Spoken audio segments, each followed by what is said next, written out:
Você já se perguntou por que uma pessoa que enaltece tanto o exército tenha passado para a reforma na condição de capitão, um dos mais baixos degraus do oficialato?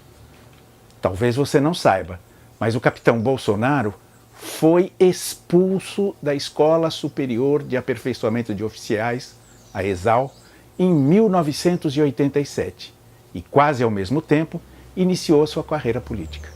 Não é difícil encontrar essas informações, pois elas estão disponíveis em vários dos periódicos nacionais. Há um documento oficial no Centro de Inteligência do Exército que se refere a esse período.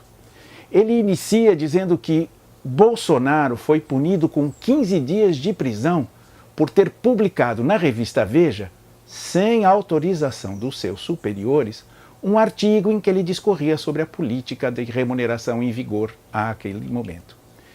Eu acredito que, para quem não está familiarizado com a hierarquia militar, seja difícil entender a gravidade desse ato de insubordinação. Na sequência, o mesmo documento se refere a uma outra reportagem publicada na mesma revista Veja, cujo título é Por Bombas nos Quartéis, um Plano na ESAL, a tal Escola Superior de Aperfeiçoamento de Oficiais. Nesta reportagem, Bolsonaro é apresentado como um dos supostos envolvidos na ação, e ela fora feita para pressionar o ministro do Exército e tensionava explodir bombas. Isso mesmo, explodir bombas em vários locais, entre os quais a adutora de Guandu, que faz o serviço de abastecimento de água do Rio de Janeiro. Logo a seguir, a mesma revista Veja publicou outra reportagem trazendo novos elementos da conversa de Bolsonaro com a jornalista. Nela, aparece um desenho com o esquema da operacionalização de parte do atentado. Cerca de um mês depois dessa repostagem, ele foi expulso da ESAL, eu repito, ele foi expulso e foi submetido a um conselho de justificação, uma espécie de inquérito no âmbito civil. Ao longo desse procedimento, a jornalista que havia sido responsável pelas matérias afirmou ter, inclusive, recebido ameaça de morte do capitão. Notem que estamos falando de um depoimento oficial em procedimento interno do Exército Brasileiro e que um oficial estava sendo acusado de ameaça de homicídio, entre outras coisas.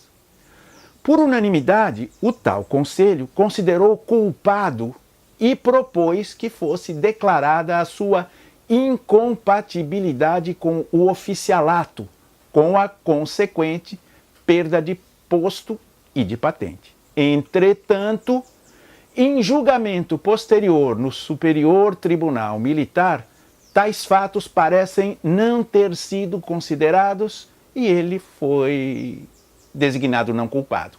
Logo a seguir, aproveitando a visibilidade que o episódio lhe proporcionara, depois de manifestar junto a ex-colegas da ESAL sua intenção de continuar se pronunciando publicamente a respeito do Exército, ele lançou sua candidatura vitoriosa à Câmara Municipal do Rio de Janeiro, sendo empossado lá a seguir.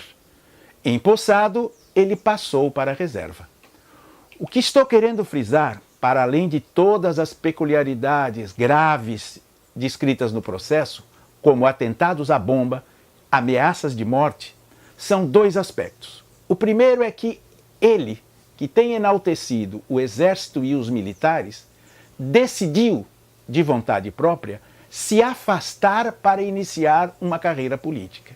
E, segundo, o que é mais importante, que o estilo beligerante que ele continua a manifestar, de achar que pode resolver todas as questões explodindo bombas e ameaçando pessoas, no melhor estilo do eu prendo e arrebento, já estava presente desde o início da sua carreira militar.